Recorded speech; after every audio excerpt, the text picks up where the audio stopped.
or Scotty Miller, who obviously is coming off the big game, and how about Tyler Johnson as well, who had kind of a big game there when Godwin is out. So lots to get to between now and Monday night, but the important part here is that as you hit your waivers tonight, understand you won't have Chris Godwin this week and potentially longer, and certainly makes if it is a longer absence, there's obviously more of a role for Antonio Brown when he joins the Buccaneers in week number 9.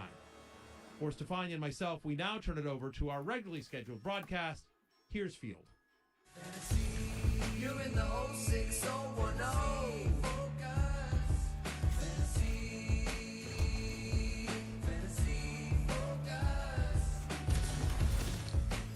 The Fantasy Focus Football Podcast is presented by Geico, and we are on to Week 8. Field Yates, Barry, Vel, Daniel Dobbs, and the entire crew hanging out with you on Tuesday, October 27th, as we have turned the page from Week 7 on to Week 8. And let me start here.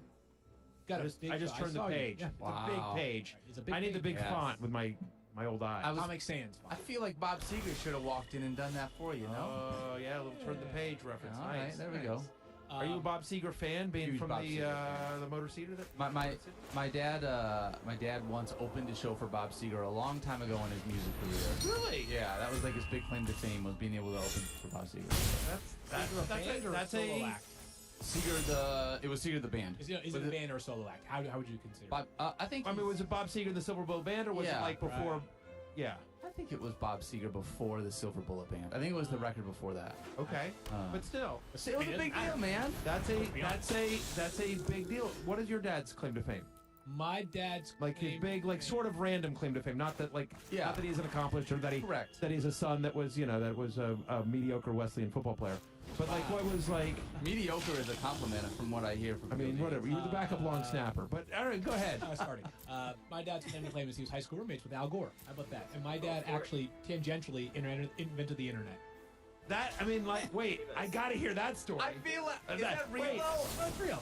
your dad was college roommates or high school roommates? High school. My dad is from Hawaii. I think Right. people listening to this podcast know that. But Right, when yeah. my dad was 14 years old, his parents decided to send him to boarding school at St. Albans, which is I know small St. school. Albans. Yeah, in D.C. Stefania. Of course, Star Fine. Well, I went to boarding school in Virginia. Yeah. I know St. Albans. So And by the way, if St. Albans ever has another good season, Stefania will be a big fan.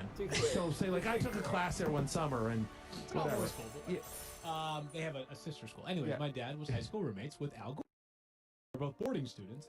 Is Al from Tennessee, right? I believe from Tennessee. I believe that's right. So in any event, my dad is from Hawaii, and when you are from Hawaii, it's not easy to get home for Christmas breaks or even spring breaks or fall breaks or anything of the like. So he spent a lot of his time and some summers over at the Gore family farms. And like I said, my dad basically created the internet. I want to hear that whole story, but that sounds like a whole No, like that's just or because this Al Gore takes invented the internet. Yeah, no. Right, so I feel like my dad... Yeah, of course. It's basically it's internet inventor adjacent. Right, my dad has Right. an iPhone 2, by the way, so he's very tech savvy. Understood. Yeah, he's got Understood. an iPhone 2 with a purple case. So- It's hilarious. So here's my dad's obscure. My father's very accomplished, like Daniel's father, just like your father's, like Stefania's father. But my dad's sort of weird claim to fame in this realm is that my dad played Babe Ruth baseball as a kid, which is like which is sort of like a version of Little League, but it's the Yeah, one yeah, up. yeah. And they were a very, very good. They finished second in the state of California. Wow. And so my father was really good. And he was the starting second baseman on this team. And of the 9 starting players, Okay. 6 of them went on to play Major League Baseball. And when my dad was 17, there was a 14-year-old kid that was on the team who wanted to pitch. And they said, no, you're not good enough yet. You got to go play right field. His name is Tom Seaver. Oh, Wow. So my dad played high school baseball with Tom Seaver, was on the same team, was on the same Babe Ruth traveling team with him as well. And it was just funny because, like, I'm like, oh my God, what was Tom Seaver? It's just like he was a scrawny freshman who wanted to pitch, and we were like, no, go out in the right field. Like, and so not him, the coach did it, but like the catcher on my dad's team was Pat Corrales, who was more well known as a manager, but was a major league catcher. And I believe I'm gonna get this name wrong, but I want to say I think it was Dick Miller was the pitcher who ended up It's either Dick Miller or Johnny Miller who threw a no-hitter in the major leagues. He threw a no-hitter for the Reds. This doesn't really seem to check out for me because if your dad was around with Tom Seaver, I know you lived through the Great Depression. So there's no way that your dad. Right. I was going to go a different route, which is that, like, so Matthew's father is incredibly intelligent, Yes. incredibly athletic. Stefania, I'm no biology major, but doesn't the apple, isn't it supposed to fall not that far from the tree? Maybe there's a secret we don't know. I want to hear Stefania's dad's story, and then we'll move on. But we need to do this. Stefania, I need to hear from you. Yeah, well, my dad, I think a lot of you know that my dad was a boxer. And back in the day when he was fighting, he used to spar with Sugar Ray Robinson. Wow. Oh, there you go. Yeah. Very cool. They knocked him out one time, too. Yeah. He's too modest to mention that. Papa Bell, of course, listening to the podcast on a daily basis. On a daily basis. By the So way, you know. Papa That's Bell's why I have a sharp right big hook. guy. I mean, he's probably I would say 6'4", Stefania. How tall is your father? He probably was 6'2" at one point, and maybe a little shorter now. He feels He he still carries looks himself amazing. Yeah. Right? bigger. He carries himself bigger. Like That man's got he's a the bad man. Anderson vice grip for a legendary handshake. Oh, yeah. Papa Bell, legendary. Papa handshake. Bell is a legend. He's not a guy you want to mess around with. He's a even a he's a bad man. I say that with much love to Papa Bell. Oh, that's cool. This is what a fun random thing. Back in '72 was the record that Seeger was touring when When your dad opened up for him. Sweet. There you go. That Turn is the page, one of my favorite songs of all time. Oh, it's so great. That is very cool. I just last random opening thing. This isn't Dad's, but I'll just mention it because I can't imagine ever any time I'll ever get to do this. But when I was in college, a long time ago at Syracuse University, at Syracuse University, I opened up. Dennis Miller. Remember Saturday Night Live? Dennis Miller Weekend Update. Dennis Miller came and did a show at Syracuse University for like 1,100 people, and I was his opening act. Stand up. I did Okay. Dennis Miller, hilarious as it is. Brilliant. Think about how funny he must have been after you opened up for him. He crushed. This must He have been crushed. amazing. This 100% must have been crushed. Absolutely amazing. 100% correct. I should tell that story. Well, I sort of told that story the other day, but whatever. It'd be true. I can't even imagine that. That's amazing. The very short version of this is I told a small part of this in my column the other day. All right, I'll do 20 seconds, which is that there was a contest to find the funniest student in America. Right. Doritos was running it, whatever, and so I entered it and I ended up winning. So I ended up winning Syracuse. Like it was a student judge contest. I was actually a decent stand-up, believe it or not. And so whatever. And so I won that. And so then they were bringing in Dennis Miller to open up for the students. And they said, "Who's your opening act?" He's like, "I don't have one. Get somebody local. I don't care." And so they came to me and they said, "Well, you were just named Syracuse's funniest student. Do you want to open for Dennis Miller?" So I'm like, "Yeah, obviously." And the brilliant part of it was so I do my little routine, and Dennis goes out and he kills. He's great. He's a great stand-up for people. YouTube him, I'm sure. But he's a brilliant stand-up. And anyway, afterwards, I remember saying to him, I said, "Hey, I saw you watching my set. I'm just curious. Any advice? You're so great, and stuff." And he says to me, it's a fascinating conversation. He goes, looking back on it, he goes, "Here's a question. How important is it for you to get the laugh?" And I said, "What do you mean?" He said, "Because," he said, "your delivery," he's like, "you need to work on your stage persona." Again, I'm 18 years old at this point. He goes, "But honestly," he's like, "there's some really smart ideas in there." He goes, "I think you're actually probably a really good writer." He goes, "Could you ever just write jokes and let somebody else get the laugh?" He goes, "I would focus on your writing." He goes, "Because I think he goes, there's some really funny premises in there that, need some fine tuning in terms of your performance, but like there's actually, like, and he pointed out a couple of things, just like, it was very genuine, like it was a very like cool conversation that I had with him. And I was just like, oh, writing, interesting. Anyway, just that's Who would have thought the two biggest influences in your career could be LaDainian Tomlinson and Dennis Miller? Dennis Miller, who, of course, at one point sat in the Monday Night Football booth, which is That's right. That's true. Oh, look at that. Bringing it all full circle. Monday Field Night does what Football. no one Thank else you, Matt can do. Harrington, for that. Let's get to our recap of last night's game. Yep. Rams win 24-10. Not the prettiest of games with like offense, but were a couple of okay performances. We'll start on the Bears side, and let's begin. If you're trying to make David Montgomery happen, you better reset your expectations. David Montgomery last night has 48 rushing yards. He has 5 catches on 5 targets for 21 yards, 11.9 fantasy points. Earlier on this season, I can't remember if this actually made the show, but Kyle and I were emailing pre-show, and I made the comparison of David Montgomery to basically Indianapolis Colts version of Frank Gore. You want somewhere between like 9 to 14 points? Sure, have at it. You want 22 points? You've got a better chance of starting a Niners third-string running back and hoping that Kyle Shanahan plays him a bunch and getting 22 points. Because it's just not going to happen with David Montgomery. We keep highlighting a reasonable matchup. He keeps finding his way somewhere around the top 20 of running backs. He's average. But you know what? And that's a great call. It's so funny when you were saying, like, you know what a good comparison for him? And I just thought to myself, I said, I was literally going to say younger Frank Gore. Yeah. Like, he's much more of a floor play than a ceiling play, to your point. He's a running back version of, like, Cole Beasley. Yeah, right? I mean, like, you know, just like a guy like that, like, or... Well, I mean, like... Maybe a little bit more Cole maybe, Beasley. right. Yeah. I mean, Old school Cole Beasley. Old school Cole Beasley. Like a Danny Amendola. Old school Danny Amendola. Just like a guy that, like... Right. He's like, yeah, just or old school Theo Riddick. You know what I mean? Like, back in the Detroit days, you could count on Theo Riddick between 8 to 12 points every week. Yep. Like, rare that he wanders into the end zone, but also rare that he completely bombs out. And that's what David Montgomery is. I feel like he's so sort of mediocre and kind of middle of the pack. Like, should he be the official running back of the 06-0-0? Wow. I mean, like, he's kind of like, that's us, right? That's pretty good. Mediocre fantasy advice. I'm just, Pretty good. you know, it's kind of what we do Daniel has here. a question about him, so we can. I think that's definitely, it's got to be under consideration. What do you got here, Daniel? So, Smart Trade Decisions is formed by IBM Watson Field, and I do want to know, like, there's understanding you're saying, I don't know what to do with David Montgomery. Is he a buy low? Is he a sell average? Here's the thing that if I had David Montgomery, or if I was looking to acquire David Montgomery, here's a scenario where it happens.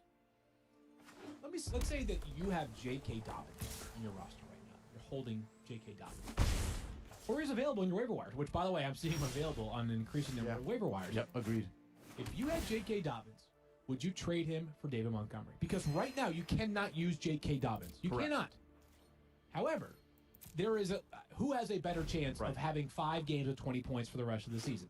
David Montgomery or J.K. Dobbins? So I think the answer to your question, is What do you need? what do you need? Like, it depends on the rest of your team. Like, because if you're sitting here and you're like, I've been making, like, I lost Saquon, I picked up Mike Davis, I'm about ready to lose him, basically, and you know, I've been sort of piecing it together, and I'm, you know, nervous. My number 2 running back has been, like, you know, I'm trying to think of a good example. Are you literally but like, speaking about my War Room League team right now? I mean, basically, like, No, I'm but whatever. But I like, lost but no, but it's Saquon. like, I it's have like, Mike Davis. He's about to go, probably. right, and then like you've got like Mark Ingram or somebody like that, or just like, even if I know he plays the same team as Dobbins, but somebody like that who you're just like piecing together James White as your running back too, whatever, right? So you've been piecing it together, and so yeah. Then I think in that case, you know, give me Dave Montgomery. Good. That's 12 points in the bank every week that I don't have to worry about, and I'll try to find upside elsewhere. But if you're like, you know what, I'm good. Like, I found a couple of guys that I believe in here. You know, like whatever. I'm been riding, you know, Kareem Hunt, and you know, I'm trying to think of another good, like, that you could have just picked up guy. James Robinson. Yeah, James Robinson. Exactly, perfect, great. Your star. You've got Derrick Henry and James Robinson, right? You know, whatever. And so you're looking pretty good. You're feeling good right now. And so, whatever, James Conner, somebody hasn't been hurt yet, whatever. You have Chase Edmonds sitting on your bench, and we'll talk about him in a second. Then I don't mind taking the flyer on J.K. Dobbins, because I agree with you. The upside, here's what David Montgomery's going to do. He's not going to lose you your league. Right. He ain't going to win it for you, but he's not going to be the reason you lose your league, because he's going to be like, he's a floor play. But the way you win your league is with the James Robinson types, right? With the potentially Chase Edmonds types. Potentially J.K. Dobbins, somebody that we think has a lot of talent that just needs that opportunity. And so far for J.K. Dobbins, it hasn't gotten there yet. So if you're going to construct a trade in which you are giving away David Montgomery, I would be targeting a player that has some upside, maybe a lot lower floor. And then conversely, if you're looking for David Montgomery, it's because you can't wait any longer on J.K. Dobbins to make things happen. Let's keep it rolling here with the Bears. Not a ton more to add. Allen Robinson, 4 catches for 70 yards. This is Allen Robinson's 7th season in the NFL.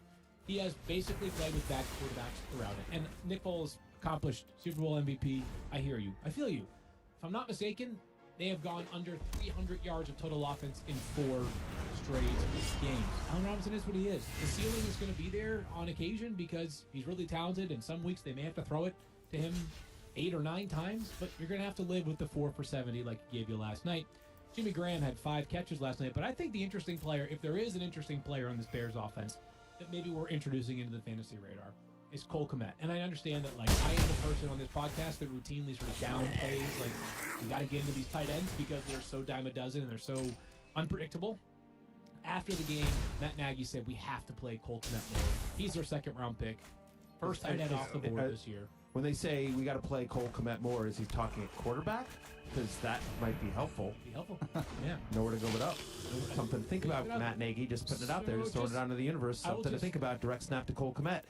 Can I think that's very interesting. Like, he was somebody, obviously, they highly thought of. Here's the weird part, though. I mean, we didn't discuss whether we were talking about Cole Kmet. I actually don't think, and I'm as anti-Jimmy Graham as they come. I got to be honest, like, Jimmy Graham ain't their problem this year. Like, I mean, Jimmy Graham's been fine. I understand. I'm just saying that, like, Cole Kmet is, if you just took all the pass catchers they have available right now and just got rid of positions, he's probably the second or third most upside on the roster. So obviously, Allen Robinson would be one. Yeah. Darnell Mooney is so fast. I mean, be number that's two, the thing. I mean, Darnell Mooney got, what, 7 targets last night? 9 targets? Something For like that? 6 million air yards. I know. I mean, like, unreal. He's somebody that having a couple of dynasty leagues. Like, I like him. Kind of interesting. But I mean, like, until they figure out the quarterback position, it's nothing. I want to say, though, I actually go back to Allen Robinson for a second. You were sort of like, it is what it is. I actually think Allen Robinson might be a buy low.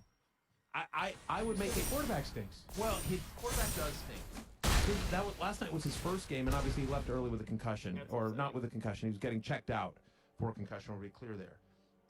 But it was his first game with fewer than 9 targets this year. And look at their upcoming schedule. Look, they played the Rams. The Rams are a really good defense. I get it. Nick Foles was awful last night. There's no question about it. And whether they stick with Foles or go back to Mitch, whatever. It's going to be a challenge. But I'm out. Their next games, home to the Saints, at Tennessee, home to Minnesota, then a bye. Those are 3 defenses you can pass on. Those are 3 defenses that, like, I would feel good about having Allen Robinson. And after that game on national TV, Allen Robinson looked terrible. The whole offense looked terrible. I wouldn't mind making a little bit of a low ball offer on Allen Robinson. That kind of target share. Again, it's his only game of the year with fewer than 9 targets. Yeah. And you know they're going to go back to Allen Robinson. I sure hope so. That's not a terrible idea. We'll see whether anybody actually takes the bait on a low ball offer for Allen Robinson. Let's get to the Rams. Secret Scroll, please note that Field Yates begrudgingly said it was not a terrible idea. I will just note the date and time if you could, just so I can celebrate. Told I had to. Let's get to the Rams. Kind of a whole night for them offensively, too, even though they win. 24 points scored in total. The best player, literally, for the Rams last night. No joke. Johnny Hecker, their punter, got the game ball from Sean McVay after the game. And he was awesome, to be clear. Jared Goff, 219 passing yards, 2 touchdowns, 16.9 fantasy points. Actually a pretty reasonable output against this Bears defense, which is legit. It's the backfield that we're always going to focus in on. And Darrell Henderson came 11 yards short of winning the red zone. I will be mad about it. It's okay. But he had 9.7 fantasy points. Malcolm Brown gets you 11.7 fantasy points as he gets the touchdown. No. This is what I've been talking about with you every week now. Yeah. And I know Cam Akers had 0 yards last night, but still, this is the point on this. Like, we're now at week 8. But is it fair to say, listen, I think both Darrell Henderson and Malcolm Brown ran well yesterday. I didn't understand the play calling, to be honest. Like, the first 2 runs, Darrell Henderson has like 15 yards rushing in the first 2 runs. And you're like, oh, this is awesome. They're going to crush him on the ground, because that's the one place where you can go against Chicago is on the ground.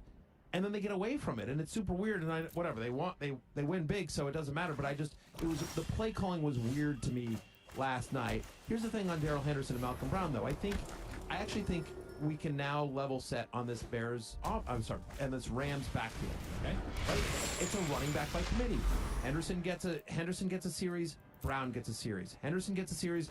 Brown gets a series. It does not. Both guys ran well. It does not appear that Cam Akers is going to be a thing unless there's an injury to either one of them. I prefer Henderson to Brown because of the upside. Brown ended up getting the touchdown. He had that amazing run from 12 yards out where he took like the entire Bears defense with him down to 1. And they gave it to him. We're not taking you out after that, and they gave him the touchdown. But I think Henderson's going to score more touchdowns over the year. They prefer Brown and pass protection. That much is clear. But it's a 2-headed running back by committee. That's what it is. You're getting half the running back snaps with either Brown or Henderson. I prefer Henderson to Brown. Cam Akers is merely insurance at this point in the season. Right, we're 7 weeks into the season. That's what I think it is. I actually do think we finally have clarity on the Rams running back situation. It may not be what people want, but I feel like, okay, now we know. Now we know. And they're both like, more high-end flex plays and low-end RB2s than anything else, but like, okay, they're viable.